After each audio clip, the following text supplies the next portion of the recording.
A teacher? You just babysit kids for pennies.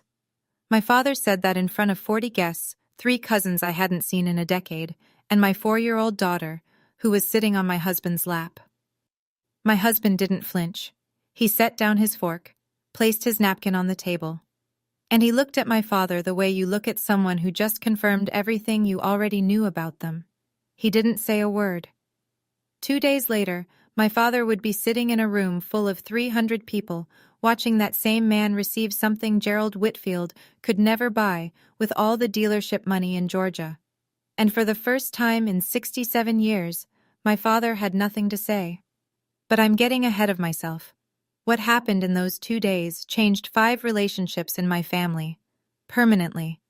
And it started with a phone call I should never have answered. Before I go on, please take a moment to like and subscribe, but only if you genuinely connect with this story. Drop your location and local time in the comments. I'm always amazed at where you all are watching from. My name is Cora. I'm 33. I'm a nurse in Savannah, Georgia. And this is the story of how my father tried to destroy my marriage at his own anniversary party, and how a quiet man in a $20 tie answered him without raising his voice. Now let me take you back 8 weeks ago, to the evening my mother's number appeared on my phone for the first time in 5 years. I was kneeling beside the bathtub, rinsing shampoo out of Lily's hair, when my phone buzzed on the tile floor. The screen said Mom, not Mom with a heart emoji like some people have, just Mom. Capital letters, no photo, no contact card. I deleted everything else 5 years ago. I only kept the number in case of an emergency, death or hospitalization. Those were the only 2 reasons I told myself I'd ever pick up. But I picked up anyway. Cora? Her voice was already wet, already trembling. My mother could cry on command. I'd known that since I was 12. But this sounded different, thinner, older. Hi, Mom. Your father and we're having our 45th anniversary. A big gathering, family, friends, the whole neighborhood. I didn't say anything. Lily splashed her rubber duck. He's different, Cora. He asks about you. Last Christmas he sat in Lily's nursery, the room we set up for her when you were pregnant. He just sat there. I closed my eyes. 5 years ago, my father had stood in his kitchen, the same kitchen where he taught me to scramble eggs, and given me an ultimatum. His exact words, "You drop that teacher, or you don't walk through this door again." I chose Nathan. The door slammed. 5 years of silence followed. Now Diane was filling that silence with tears. Lily deserves to know her grandparents. Megan's already talked to your father. Everyone's ready. You're the only one who hasn't come home. There it was, the framing. I was the holdout. I was the problem. I looked at Lily. She was 4 years old and had never met her grandparents. She didn't know their faces, their voices, the smell of my mother's lavender lotion. That was the weakness, and my mother knew exactly where to press. I'll think about it, Mom. That's all I'm asking, sweetheart. She hung up. Lily looked at me. Who was that, Mommy? I didn't answer right away. Nathan was at the kitchen table grading essays when I came downstairs. Red pen in one hand, mug of cold coffee in the other. He had a stack of 11th grade papers on the Reconstruction era, and he was circling a paragraph with the kind of care most people reserve for legal contracts. My mom called, I said. He didn't look up right away. He finished his mark, capped the pen, and then gave me his full attention. That was Nathan. He never half listened. She wants us to come to their 45th anniversary, a big reunion, the whole family. When? Next Saturday. He was quiet for a moment, not the hesitant kind of quiet, the thinking kind. If you want to go, he said, we go, but I need you to know something. I'm not going to pretend to be someone I'm not. I'd never ask you to. I know, I'm just saying it out loud. I sat across from him. Between the essay stacks, I noticed a large manila envelope, thick, official-looking, stamped with the Chatham County Board of Education seal. It was already opened, the letter halfway pulled out, then tucked back in like he'd read it and set it aside. What's that? I asked. Nathan glanced at it, slid it under a pile of papers. Nothing urgent, school stuff. I let it go. I had bigger things on my mind. Lily's never met them. I said. Not once. She's 4, Nathan. She doesn't even know what a grandparent is. He reached across the table and took my hand.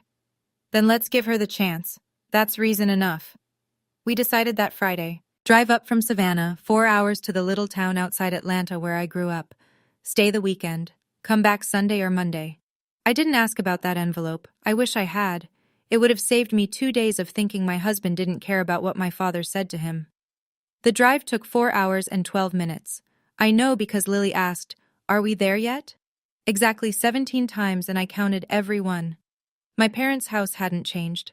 Ranch style, red brick, wide front lawn, American flag on the porch post. The same azalea bushes my mother planted when I was in middle school. The same cracked driveway where I learned to ride a bike.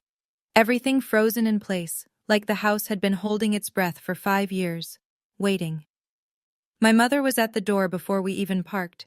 She came down the steps fast. Too fast for a 65-year-old woman who claimed her knees were giving out, and wrapped her arms around me. She smelled like lavender and hairspray. She held on for a long time, crying into my shoulder. "Oh, Cora. Oh, my girl." My father stood behind her in the doorway. He was wearing his good khakis and a polo shirt, his version of dressing up. He looked older, thinner in the shoulders. He nodded at Nathan, then extended his hand. Nathan shook it. The handshake lasted maybe 2 seconds. Then Gerald saw Lily. He crouched down, slowly, knees cracking, and opened his arms.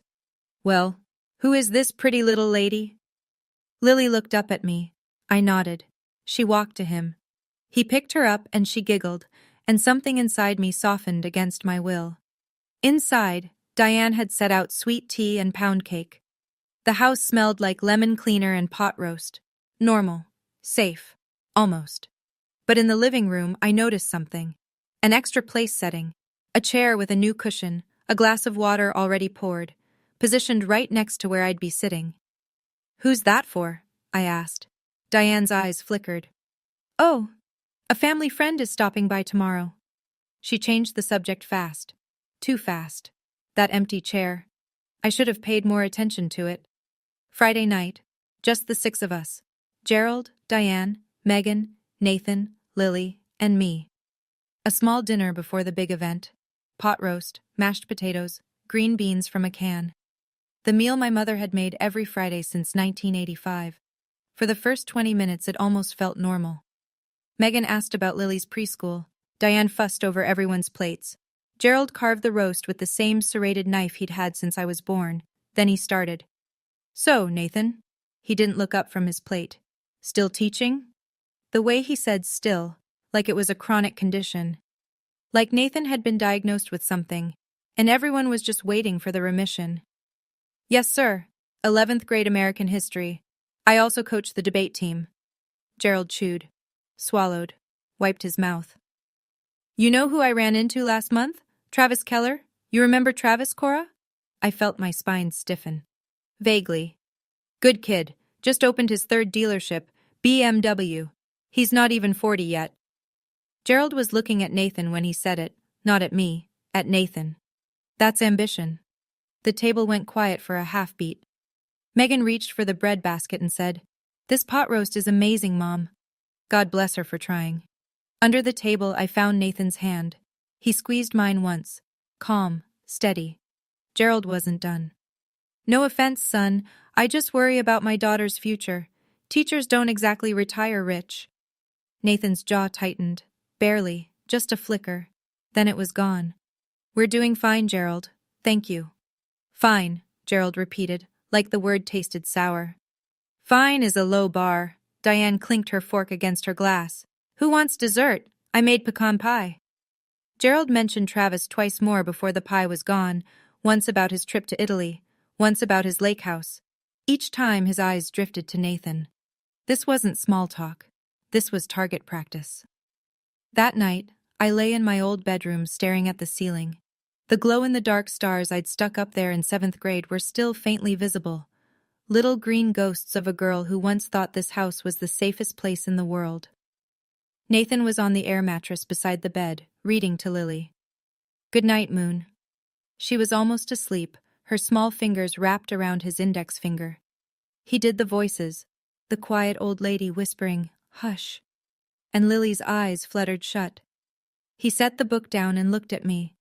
Neither of us spoke. We didn't need to. I stared at those ceiling stars and thought about what silence would cost. If I said nothing, if I smiled through the weekend and drove home and called it peace, what would Lily learn? That a man can be belittled at a dinner table and the people who love him just pass the bread? That being a good person means being a quiet target? 5 years ago, Gerald had told his golf buddies that Nathan would never buy Cora a real house. He said it at a 4th of July barbecue, loud enough for 3 tables to hear.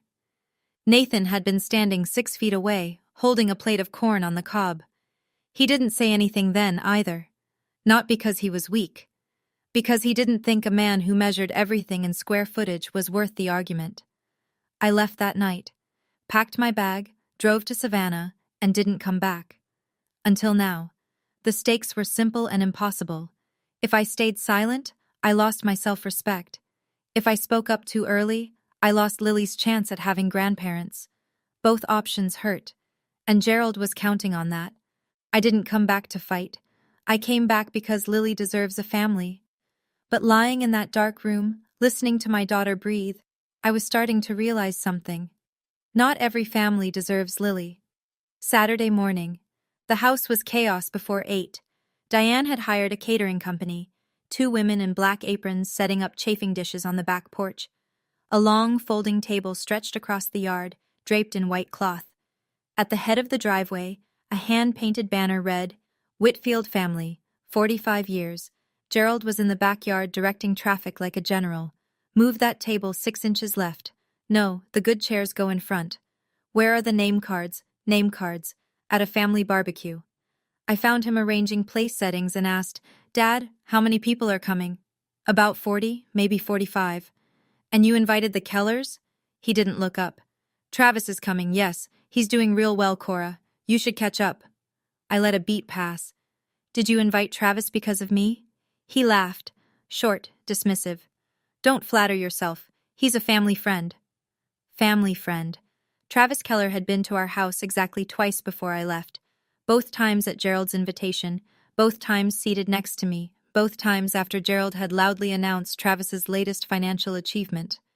Family friend was a generous description. Megan found me in the kitchen 10 minutes later.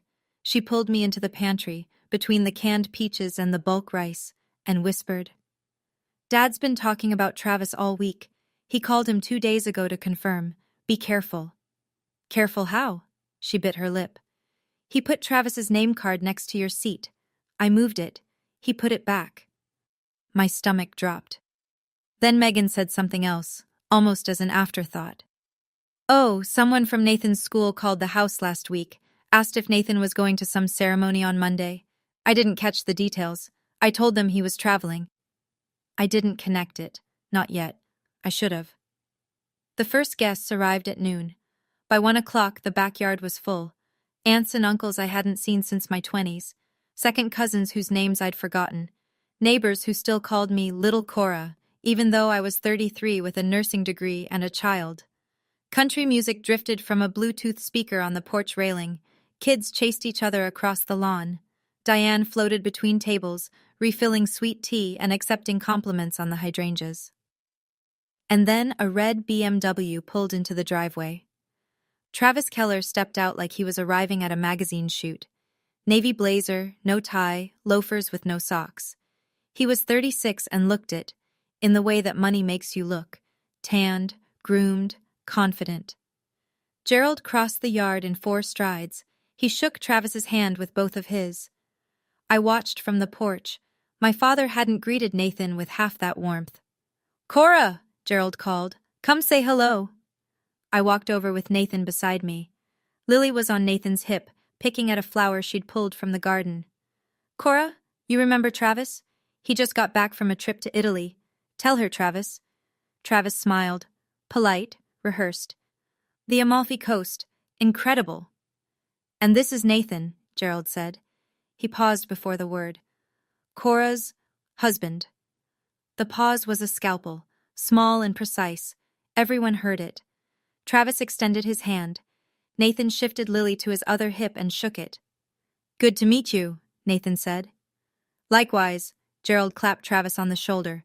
Travis, tell them about the new showroom. Just opened in Buckhead, 12,000 square feet. See? Gerald beamed at the table. That's ambition. Nathan said nothing. He adjusted Lily's sandal strap and kissed the top of her head. My father was performing, and we were all supposed to be his audience. The insult came during the main course. Gerald stood at the head of the table, tapping his glass with a butter knife. 40-something people turned to look. He thanked everyone for coming. He thanked Diane for 45 years. He thanked God, the caterer, the weather. He was good at this, the public performance of a family man. Then he turned to our end of the table. His eyes landed on Nathan like a searchlight. Nathan, why don't you tell everyone what you do? It wasn't a question. It was a setup. I could feel it the way you feel thunder before you hear it. Nathan set his fork down gently. I'm a high school history teacher, in Savannah. Gerald tilted his head. Let the silence cook for a beat. A teacher? He let out a half laugh. Not quite a sneer, not quite a joke. Worse, something in between. You just babysit kids for pennies. The yard went silent. 40 people. The clink of ice in someone's glass. A mockingbird in the oak tree. The Bluetooth speaker between songs. Nathan placed his napkin beside his plate. He looked at my father. Not with anger, not with hurt, with recognition. The look of a man who just had a suspicion confirmed. He said nothing. Lily was on his lap. She looked up at him with her big brown eyes. Daddy, why is Grandpa laughing? My chest cracked open. Right there at the table, something broke that I didn't know could still break. Not because of what Gerald said to Nathan. Nathan could handle Gerald. But Lily heard it. My 4-year-old heard her grandfather call her father worthless, and she didn't understand why the adults were frozen, and she didn't understand the silence, and she asked the only honest question anyone at that table had the courage to ask. That was my limit. 3 seconds of silence, maybe 4. It felt like 30. Aunt Ruth looked down at her potato salad like it held the secret to time travel. Uncle Jim cleared his throat. Diane reached for her glass and missed it by an inch. I opened my mouth. My voice came out steadier than I expected. Dad, Nathan is the hardest working person I know. You owe him an apology. Gerald didn't blink. I'm just stating facts, Cora. I didn't get where I am by being sensitive. This isn't about being sensitive. This is about basic decency. He waved his hand. The same hand gesture he used to dismiss salespeople at his dealership. Lighten up. It was a joke. Diane stood. Let's not ruin the party. Gerald, come help me with dessert. She was already walking toward the kitchen, her heels clicking on the patio stones, pulling the disaster behind her like a curtain. No one moved. Travis sat 2 chairs away, swirling his wine, studying the label like it was the most fascinating thing he'd ever read. Not one person at that table said a word in Nathan's defense. Not one. Gerald straightened his collar. No offense, Nathan, but in this family, we build things. We don't babysit. Nathan looked at him for one more second. Then he turned to Lily. Hey, sweetheart. His voice was soft, warm, completely unchanged. You want to go see the fireflies in the yard? Lily's face lit up. Yes! He lifted her off his lap, took her hand, and they walked across the lawn together, past the banner that read Whitfield Family. 45 years. Past the catering table, past the 40 guests who watched them go and then turned back to their plates as if nothing had happened. That was the moment I realized this family didn't just fail to protect us. They participated. I wanted to leave that night. I told Nathan while Lily slept between us on the air mattress, her small chest rising and falling like a metronome. My voice was a whisper, but the anger wasn't. We're leaving tomorrow morning. First thing. I'm done. Nathan propped himself on his elbow. In the dark, I could only see the outline of his face. I need to ask you something, he said. Can we stay until Monday? I almost laughed. Monday? Why would you want to spend one more minute in this house? We won't be in this house. We'll be in Savannah. He reached over to his bag on the floor and pulled out the manila envelope, the one from the kitchen table back home, the one stamped with the Chatham County Board of Education seal, the one I saw and didn't ask about. He handed it to me. I opened it in the faint light from the window. A formal letter, embossed letterhead, words I had to read twice to believe. Teacher of the Year? Chatham County. The ceremony is Monday afternoon at the Civic Center. I stared at him. Nathan, when did you find out? 3 weeks ago. 3 weeks. And you didn't tell me? He was quiet. Then, I didn't want you to think I was trying to prove something to your father. That's not what this is about. It was never about him. Then what is it about? My students wrote letters. My principal said they've been planning this for months. I wasn't going to go. But Marcus, you remember Marcus Hall? He called me yesterday and said he's flying in from Atlanta to speak. I held the letter against my chest in the dark. My husband had been carrying this in his bag the entire trip and hadn't said a word.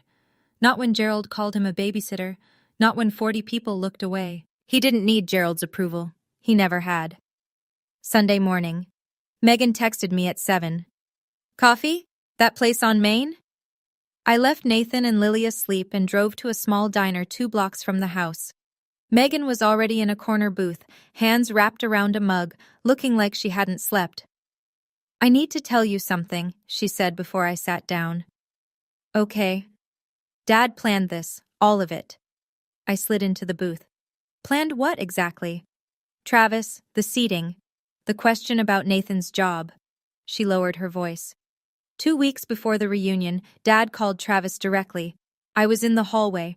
He said, and I'm quoting, I want you there, sitting next to Cora, so she can see what she could have had. I let that land. There's more, Megan said. He told people, Mrs. Patterson, the Hendersons, the Lyles, that you and Nathan were having problems, that you were probably getting a divorce soon. He said it like it was fact. That's a lie. We're not having any problems. I know, but he said it 3 weeks ago, before you even agreed to come. She looked at me.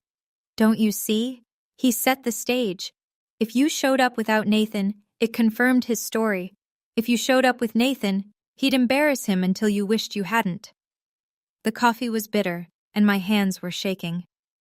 Why didn't you tell me sooner? Megan's eyes went glassy. I've been living under his roof my whole life, Cora. I didn't know how to say no to him. I still sleep in my childhood bedroom. I'm 37. She wiped her eyes with her napkin. I should have called you. I'm sorry. I reached across the table and held her hand. My sister. My complicated, complicit, frightened sister. For the first time, I saw her not as Gerald's ally, but as his other prisoner. This wasn't a reunion. It was a courtroom, and Nathan had been the defendant before he ever walked through the door. Okay, I need to pause the story for a second. Looking back on that Sunday morning at the coffee shop with Megan, that was the moment I realized this was never about Nathan's salary. It was never about money. It was about control. My father couldn't stand that I chose someone he didn't pick for me. He built an entire evening around punishing me for it. So let me ask you, why do you think Gerald went to all that trouble? The seating chart, Travis? The lie about my marriage? Drop your answer in the comments. I genuinely want to know what you think his real motivation was. All right, let me get back to what happened next. I went back to the house after coffee with Megan. I thought about packing the car. I thought about it hard. But Sunday brunch was already underway. About 15 people, the overnight relatives, a few neighbors who wandered back, gathered around the dining room table. Scrambled eggs, biscuits, grits, and Gerald at the head, holding court. Nathan was helping Lily cut her pancake into triangles. He was wearing the same calm expression he wore in his classroom. Steady, present, unreachable. Gerald was talking to Uncle Jim, but his voice carried. It was meant to. You know what teachers make in Georgia? 45, 50 grand if they're lucky. My receptionist made more than that, and she only worked 4 days a week. A few people chuckled. The polite kind. The kind that said, I don't want to be involved, but I also don't want to be rude. Gerald turned to Nathan, smiled. The smile of a man twisting a knife and calling it a handshake. No hard feelings, right, Nathan? I just worry about my little girl. Nathan looked up from Lily's pancake. I appreciate your concern, Gerald. 4 words. Gerald's smile faltered. Just a crack. He wanted a fight. Nathan gave him nothing. So Gerald changed targets. He leaned toward Lily. My daughter, 4 years old. syrup on her chin. You know, sweetheart, if your daddy had a better job, you could have a bigger room. Grandpa could buy you the prettiest dollhouse in the whole world. Your daddy's boss doesn't pay him enough for one, does he? I heard the words hit the air like stones dropping into still water. Every ripple moved outward across the table. Megan froze with her fork halfway to her mouth. Diane reached for the jam. Uncle Jim studied his biscuit. And something inside me went very, very quiet. The kind of quiet that comes right before a decision you can't take back. I stood up. Not fast, not dramatic. I set my napkin beside my plate, pushed my chair back, and stood the way you stand when you've made a decision that's been building for 5 years and 3 seconds. Dad. He looked at me, still smiling, still performing. You will not talk to my daughter about her father that way. Not today. Not ever. The smile dimmed. I'm just being honest, Cora. No, you're being cruel, and you're doing it in front of a 4-year-old. Diane's hand shot across the table toward mine. Cora, don't make a scene. Mom. I looked at her. A scene was made the second Dad decided to humiliate my husband at his own anniversary party. I just wasn't the one who made it. The room went tight. 15 people breathing shallow. Uncle Jim set down his fork. Aunt Ruth pressed her lips together and stared at the tablecloth. Then Megan did something I never expected. She stood up. She didn't say a word. She just pushed her chair back and walked around the table until she was standing beside me, shoulder to shoulder. It was a small thing, 6 steps and a change of position. But in this family, where geography at the table was politics, it was seismic. Gerald's face shifted. The performance cracked. You're choosing a teacher over your own family. His voice dropped low. Not shouting. Worse. Cold. Again. I looked at him.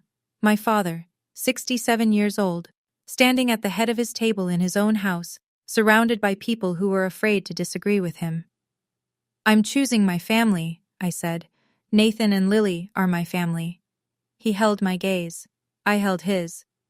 You don't get to define my family's worth by the size of a paycheck. The silence after that sentence was the loudest sound in the room. Gerald's neck went red. It started below his collar and climbed like a vine. If you walk out that door, he said, don't come back. I almost smiled. Almost. Because he'd said those exact words to me 5 years ago, in this exact house, with that exact tone. And here we were, same script, same man, same threat. You said that 5 years ago, Dad. I survived. I turned to Nathan. He was already standing, Lily on his hip. Our bag was by the door. He'd packed it that morning, quietly, without being asked. Because Nathan always knew before I did when it was time to go. We walked to the front door, 15 people at the table, and not one of them moved. Not to stop us, not to follow, except Diane. She caught my arm in the hallway. Her mascara was running. Please don't go, he'll calm down. He doesn't need to calm down, Mom. I turned to face her. He needs to change, and you need to stop making excuses for him. She opened her mouth, closed it, opened it again. Nothing came out. Nathan buckled Lily into her car seat. I loaded the bag into the trunk. The Georgia sun was brutal and indifferent. Megan came through the front door, walking fast. She leaned into my open car window, eyes red, voice barely above a whisper. I'll call you tonight. I squeezed her hand through the window. Then I put the car in reverse. As we backed out of the driveway, I looked in the rearview mirror. Gerald was standing on the porch, arms crossed, jaw set. Diane was beside him, clutching a dish towel. Neither of them waved. Lily's voice came from the back seat, small, clear. Are we going home, Mommy? Nathan turned around and smiled at her. Not yet, Ladybug. Daddy has something to do tomorrow. I didn't know it yet, but tomorrow would be the day everything shifted. We drove to a motel 20 minutes from my parents' house. I didn't want to make the 4-hour drive to Savannah that night. Not upset, not in the dark with Lily in the back seat. We'd leave first thing Monday morning. Nathan didn't push. He carried Lily inside, tucked her into the stiff motel bed, and sat on the edge while she fell asleep with her stuffed elephant. Are you okay? I asked from the doorway. He looked at me. I'm better than okay. I just didn't want Lily to hear those things. She's 4, she won't remember. She might. We didn't sleep much. We lay in the dark and listened to the ice machine hum outside the door. At some point, I rolled over and said, "I'm proud of you." And Nathan said, "I didn't do anything." And I said, "I know. That's why." Monday morning. We were on the road by 7, 4 hours to Savannah. Lily fell asleep before we hit the interstate. At 11, we pulled into our driveway. Nathan showered, put on his good shirt, the white Oxford he wore to parent-teacher conferences, a navy tie, the $20 tie I bought him at Marshall's 3 Christmases ago.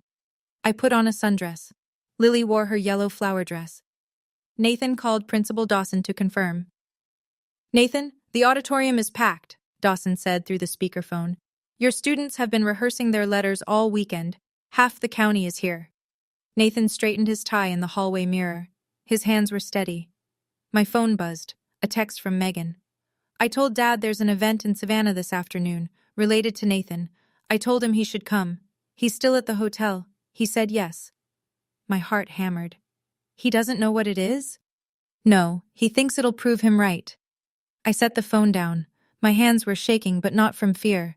The Chatham County Civic Center was built in the 70s and still smelled like old carpet and ambition, but today it was transformed.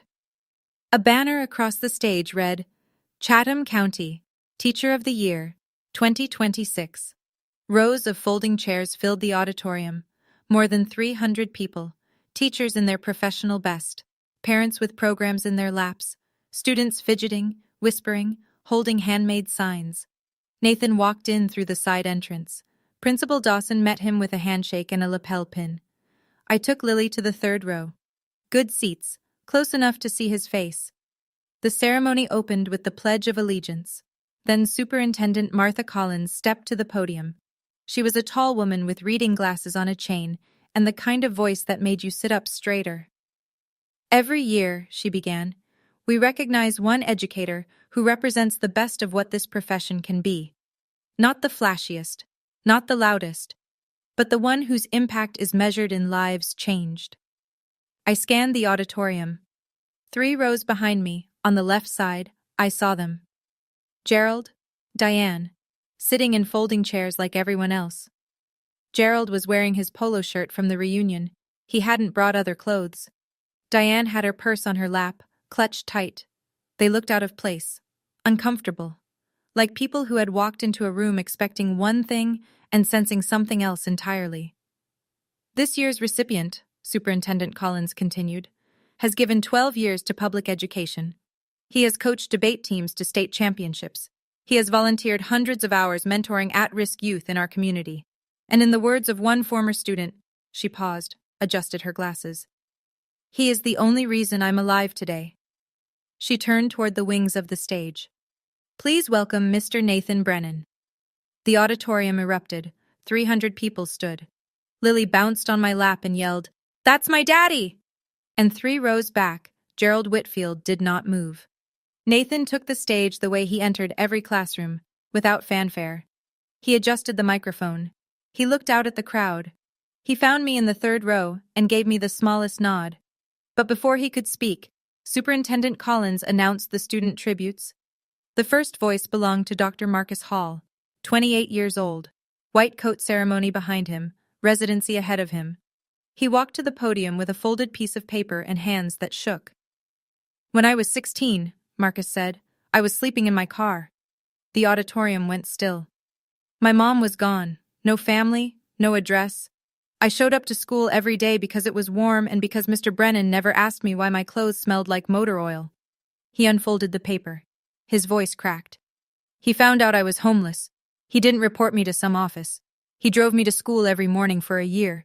He paid for my AP exam fees out of his own pocket. He co-signed my college application fee waiver, and when I got into Emory, when I stood there in my white coat last year, he was the only adult in the front row." Marcus stopped, wiped his eyes. 300 people were silent. "I'm a doctor today because a teacher believed in me when nobody else did." The applause came in waves. People were crying. The woman next to me handed me a tissue and I realized I needed one. Then Jamie Ostrowski, 24, first-generation college graduate, now a young attorney in Macon, stepped up. Mr. Brennan taught me that history isn't about memorizing dates, it's about understanding why people make the choices they do. He changed how I see the world. I turned around. I had to see. Gerald sat rigid. His hands were clenched on his thighs. Diane was pressing a handkerchief to her face. Not performing this time. Just crying. Gerald's mouth was a thin line. His eyes were locked on the man standing on that stage, the man he'd called a babysitter 2 days ago. And for the first time, he was seeing Nathan through 300 pairs of eyes that weren't his own. Nathan stepped to the microphone.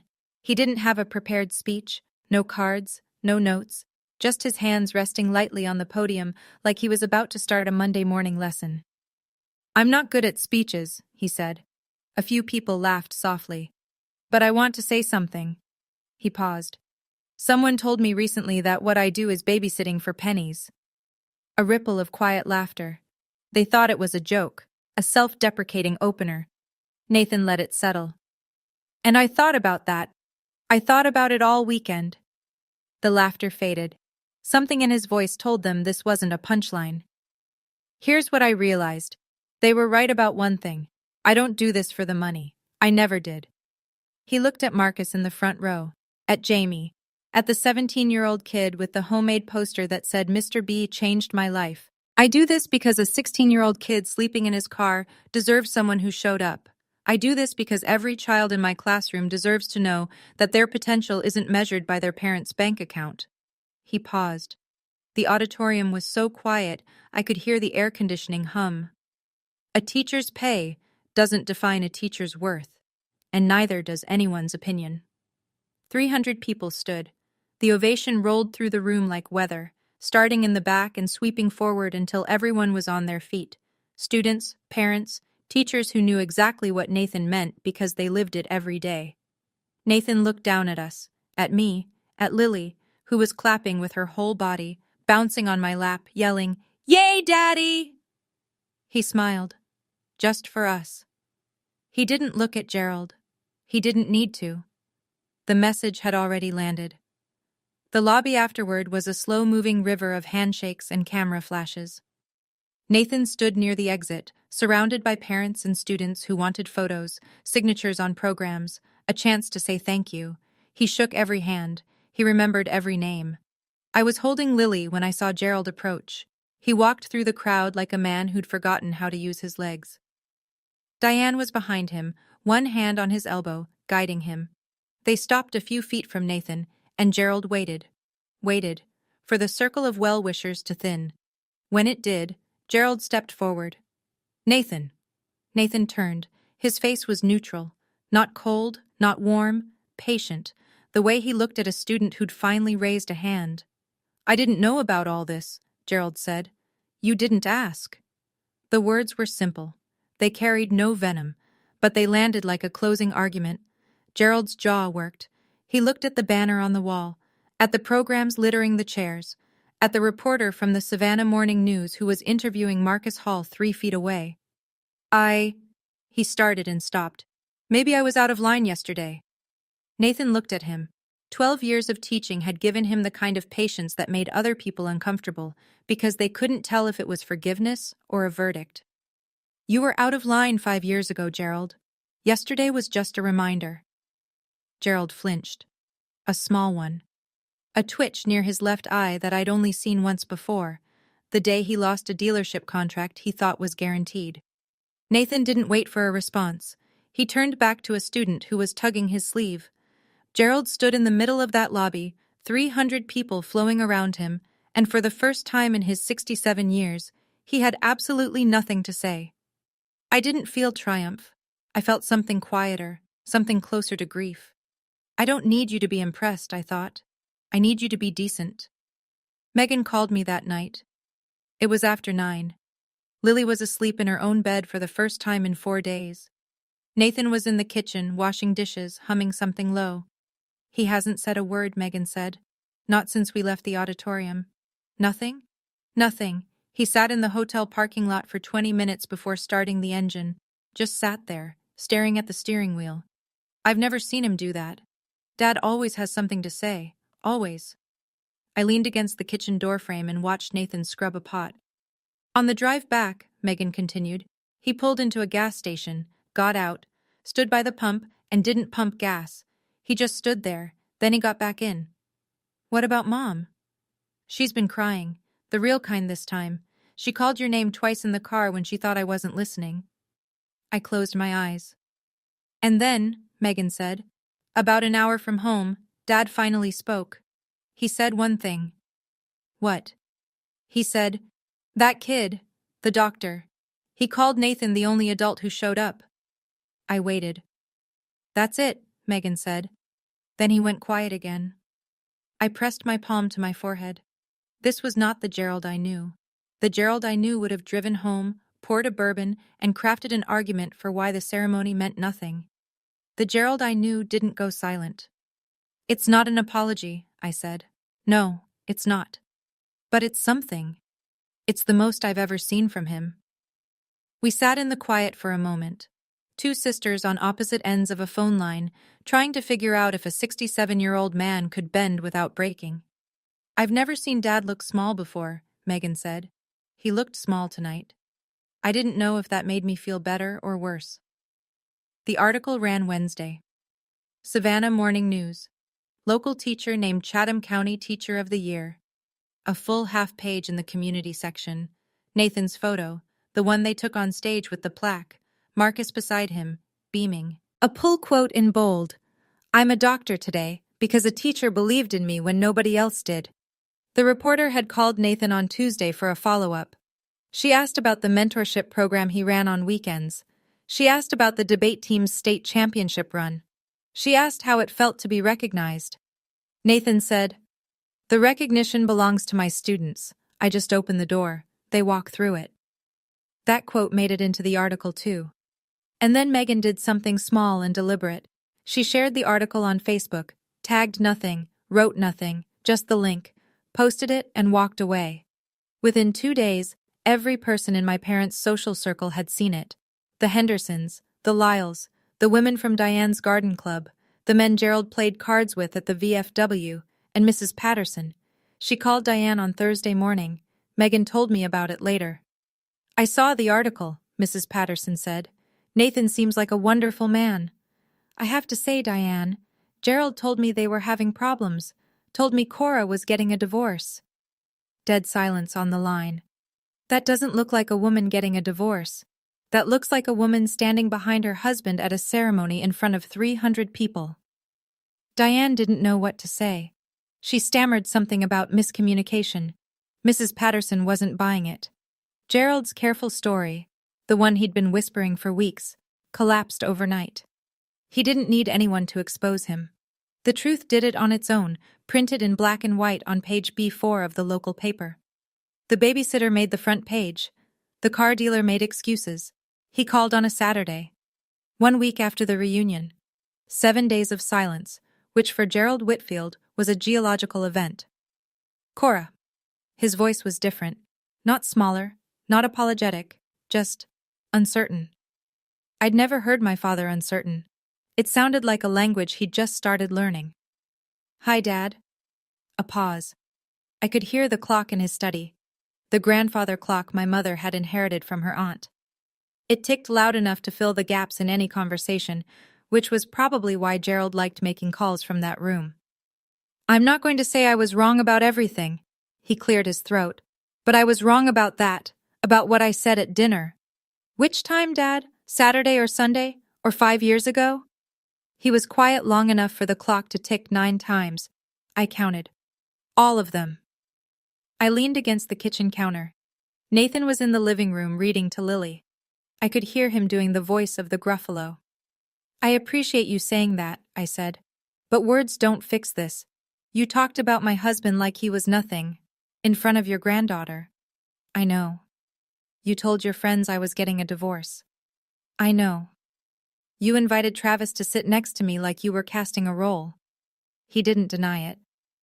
If you want a relationship with Lily, I said, it starts with respecting her father, not tolerating him, respecting him. I'll try. Trying isn't enough. I need you to actually do it. And if you can't, then we'll keep our distance. Lily won't grow up thinking it's okay to be treated the way you treated Nathan. The clock ticked. Gerald exhaled. Okay, Cora. Okay. I hung up. No tears, no hugging, no dramatic music. Just a line drawn in clear, calm language. A boundary that should have existed 5 years ago. Love without respect is just control with a nicer name. I want to step outside the story for a moment. When my father said, "I'll try," part of me wanted to believe him. But I've been here before. 5 years ago, my mother said things will be different, and nothing changed. The same patterns, the same control. So here's what I want to ask you. If you were in my position, what would you need Gerald to actually do, not just say, to earn back your trust? I'm still figuring that out. Tell me in the comments. I read everyone. Okay, let me tell you what happened in the weeks that followed. 2 weeks later, Megan called me with news. I signed a lease. A lease? An apartment, in Savannah. A 1-bedroom near Forsyth Park. I move in Saturday. I sat down on the porch steps. My sister, who had lived under Gerald Whitfield's roof for 37 years, who had slept in her childhood bedroom through college and graduate school and 2 failed relationships, who had asked our father's permission to buy a car at age 34, had signed a lease on her own apartment. Meg. Watching you stand up to Dad. She paused. It made me realize I've been waiting for permission my whole life. From him, from Mom, from everyone, and nobody was ever going to give it to me. She moved that Saturday. Nathan and I helped carry boxes. Lily helped by sitting in an empty moving box and pretending it was a spaceship. Megan hung a print on her living room wall that night. It said, "Not my circus, not my monkeys." I laughed until I cried. As for Gerald and Diane, we set rules. Simple, non-negotiable. Every visit required both Nathan and me to agree. No surprises. Nathan's name would be spoken with respect. At the table, on the phone, in conversations with friends. If we heard otherwise, we'd hear about it and the visits would stop. Travis Keller would not be mentioned, invited, or referenced. Ever. Any violation meant no contact, no negotiation, no second chances. Gerald accepted the terms. I could hear it cost him. The way his breathing changed, the way he said fine like the word had thorns. But he accepted. Because for the first time, he understood that he could lose both daughters at once, and his anniversary banner would hang in an empty yard. Nathan went back to school that Monday. Same tie, same lesson plan, same hallway. He didn't mention Gerald to anyone. He never had. A month later, I was picking Lily up from preschool when she ran to me across the playground with her backpack bouncing and her shoes untied. "Mommy, my teacher says Daddy is famous." I laughed. "Daddy isn't famous, baby. He's just good at what he does." She thought about that for a second, tilted her head the way she does when she's working through a big idea. Is that the same thing? I stopped walking. I looked at my daughter, 4 years old, shoelaces dragging, wisdom falling out of her mouth like spare change, and I thought about everything that had led to that sentence. "Yeah," I said. "Maybe it is." We drove home. Nathan's car was already in the driveway. Through the window I could see him at the kitchen table, grading papers, red pen in hand, mug of coffee going cold beside him. The same scene I'd walked into 1,000 times. The same man. Unchanged. Unbroken. His Teacher of the Year plaque sits on the bookshelf in our living room now. Next to it is a framed photo from the ceremony. Nathan and Lily on stage, Lily's arms around his neck, both of them laughing at something only they understood. I didn't go back to that reunion to get revenge. I went because I wanted my daughter to know her grandparents. What I got instead was a reminder that stayed with me every day since. You can't control how people see you, but you can control who you allow at your table. My father measured people in dollars. My husband measures them in potential. And every morning when Nathan Brennan puts on his $20 tie and drives to a building full of kids who need him, he is worth more than Gerald Whitfield ever understood. Respect isn't earned by a bank statement. It's earned by showing up, especially when no one's watching. That's my story. Thank you for staying until the end. It means more than you know. If you've ever had to set a boundary with someone you love, a parent, a sibling, someone who was supposed to be in your corner, I'd love to hear how you handled it. And if this story reminded you of someone who deserves more respect than they're getting, share it with them. There's another story waiting for you in the description. It's about a woman whose in-laws tried to take credit for everything she built. I think you'll connect with it. Hit subscribe so you don't miss it. I'll see you there.